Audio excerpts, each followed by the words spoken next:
Hello les amis, moi c'est Léa alias Travel Cowgirl sur les réseaux sociaux et aujourd'hui je vais vous expliquer quelles sont les 4 techniques que j'ai utilisées pour oser me lancer. C'est parti.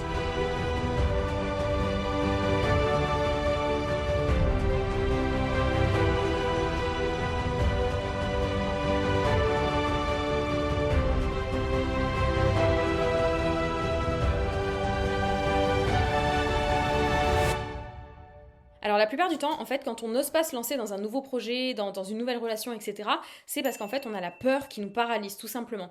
Et la première chose à se demander, c'est est-ce que je suis en train de donner plus d'énergie à ma peur ou est-ce que je suis en train de donner plus d'énergie à mes rêves? Parce que tu pourras jamais faire les deux en même temps. La première étape, c'est déjà de trouver la cause de ta peur. Tout simplement, de savoir de quoi t'as peur concrètement. Alors ça peut être le regard des autres, ça peut être la peur de l'échec, ça peut être le fait de ne pas te sentir capable, ça peut être le fait de manquer d'argent. Si par exemple tu te lances dans un nouveau business, dans une nouvelle vie, t'as peur de manquer d'argent, t'as peur de pas pouvoir payer ton loyer, etc. Ça peut être le fait que tu as peur de décevoir des gens autour de toi ou de te décevoir toi-même. Donc peu importe la cause de cette peur, déjà dans un premier temps, tu vas écrire tes peurs, d'accord? Tu vas prendre une feuille et un stylo et tu vas écrire pourquoi j'ai peur en fait. Pourquoi j'ai peur concrètement? Pourquoi est-ce que je me lance pas dans ce business? Pourquoi je quitte pas mon travail? Pourquoi je quitte pas mon copain avec qui je suis plus heureuse? Peu importe. Pourquoi j'ai peur. Allez, vas-y, tu peux commencer déjà à écrire ça tout de suite. Donc en fait, les peurs, elles viennent la plupart du temps de réflexes du cerveau reptilien. Le cerveau reptilien, c'est quoi? C'est ton cerveau d'homme préhistorique. En fait, quand tu finissais tout seul, à cette époque-là, au moment de la préhistoire, dans 99,9% des cas, tu mourrais.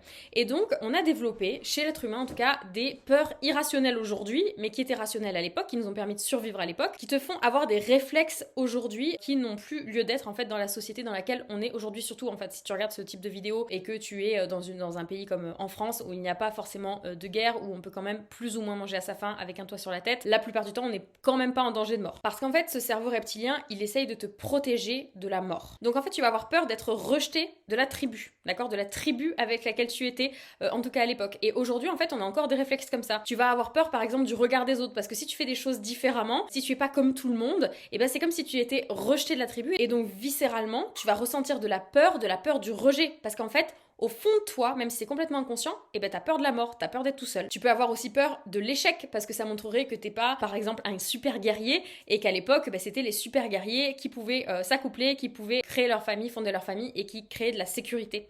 Et donc tu serais rejeté à nouveau. Donc à nouveau, peur de la mort. Tu peux avoir peur aussi du manque d'argent. Le manque d'argent, c'est quoi? C'est le fait d'avoir peur de te retrouver à la rue et encore une fois, la peur de mourir. Tu peux aussi avoir peur de décevoir les autres, ta famille, par exemple, si tu changes de vie, si tu fais un nouveau métier alors que t'as passé du temps à faire des études dans un métier qui au final ne te plaît plus aujourd'hui, que ta famille peut-être t'a payé des études là-dedans, etc. et que tu veux changer, t'as pas envie de les décevoir parce qu'encore une fois, tu ne veux pas être rejeté de la tribu. Donc je t'invite à regarder toute la liste de ces peurs et d'essayer de comprendre concrètement, vraiment au fond de toi, de quoi t'as réellement peur. Et tu t'apercevras que dans 99% des cas, il s'agit simplement de la peur de la mort qui est complètement irrationnelle à notre époque. Deuxième technique, c'est d'arrêter de vouloir être parfait, d'arrêter de vouloir absolument la perfection. Que ce soit la perfection en termes de timing pour se lancer, de capacité, de potentiel, d'argent que t'as sur ton compte, etc. Arrête de vouloir absolument la perfection n'existe pas. Mieux vaut fait que parfait. Comme cette vidéo YouTube, par exemple, tu vois, j'aurais pu mettre plus de lumière, un meilleur fond, peut-être un meilleur son, etc. Mais là, j'avais pas le matos avec moi. J'ai quand même fait une vidéo simplement sur mon ordi. Tu vois, je suis en train de filmer là actuellement sur mon ordinateur parce que je sais pas mon matos. Et c'est pas grave en fait, parce que c'est quand même mieux. Je fais pas 100% du taf comme il devrait être fait, mais je fais au moins 80% et ça me permet déjà d'avancer. Même si c'est pas parfait, c'est pas grave. Au moins, toi, tu peux voir cette vidéo. Et de toute façon, tu ne peux pas apprendre sans expérimenter. La théorie, ça va 5 minutes, mais t'es obligé de passer par la pratique pour comprendre comment la suite va fonctionner. Donc en fait, si tu ne passes pas à l'action, si concrètement tu t'y mets pas, parce que t'attends toujours le moment parfait, le timing parfait, le fait que t'aies programmé 200 posts Instagram à l'avance, etc. pour lancer ton business, tout ça, mais tu vas jamais démarrer en fait. Et donc on en vient à la troisième technique qui est de passer à l'action d'abord dans des petites choses, avec des petites actions, pas forcément des énormes actions. Tu peux disséquer en fait tes gros objectifs en plein de petits objectifs et donc les grosses actions que tu dois faire en plein de petites actions. Ça va vraiment simplifier les choses. Il faut que ce soit des actions qui soient petites, entre guillemets, qui te fassent un peu peur mais pas trop, mais par contre qui soient constantes tous les jours pour entraîner ton cerveau à sortir un tout petit peu de sa zone de confort tous les jours.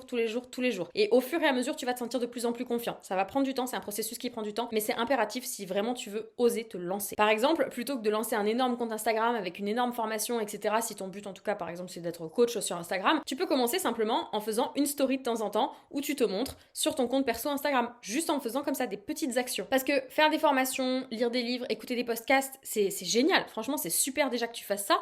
Par contre, c'est un peu une sorte de procrastination si tu ne passes pas concrètement à l'action en fait. Il faut que tout ce que tu lises, tout ce que tu apprennes, tu le mettes en place, tu l'implémentes dans ta vie. Ça sert à rien d'avoir écouté les 200 000 derniers podcasts de je ne sais quelle personne, ou de Tony Robbins par exemple, si en fait t'as pas appliqué ce qu'il dit dans ses formations ou dans ses podcasts. Une quatrième technique que j'utilise pas mal, c'est de venir titiller ton ego, ton propre ego à toi. Et d'utiliser en fait ton ego pour te mettre un auto-coup de pied aux fesses, tu vois. Par exemple, moi il y a un truc que j'ai utilisé pendant un bon moment et ça m'arrive encore de le refaire. Quand j'ose pas me lancer dans quelque chose, quand j'ose pas faire un truc, ou c'est vraiment difficile, faut vraiment que je me mette des coups de pied aux fesses, je procrastine, etc. pendant un moment avant de le faire, et bien ce que je fais, c'est que je me mets face à mon miroir et je me regarde droit dans les yeux et je me dis, ok Léa, est-ce que tu veux vraiment vivre cette vie-là pour les 50 prochaines années, cette vie actuellement entre guillemets médiocre, c'est-à-dire qui ne te convient pas en fait? Est-ce que c'est vraiment ça que tu veux? Vivre ça pendant les 50 prochaines années? Ah non mais parce que si c'est ça, ok Léa, c'est bon, on n'y va pas, on n'avance pas, on fout plus rien, et par contre ça va très bien se passer du coup dans le sens où tu vas retrouver ton petit confort. Par contre t'auras une vie de merde, hein. Voilà, mais ça te va? C'est ça que tu veux? Et en fait en te regardant droit dans les yeux comme ça, en te parlant à toi-même, tu utilises même ton prénom, tu vas déclencher des trucs chez toi en mode non mais pas du tout, c'est pas du tout ça que je veux, tu vois, tu viens chercher ton ego.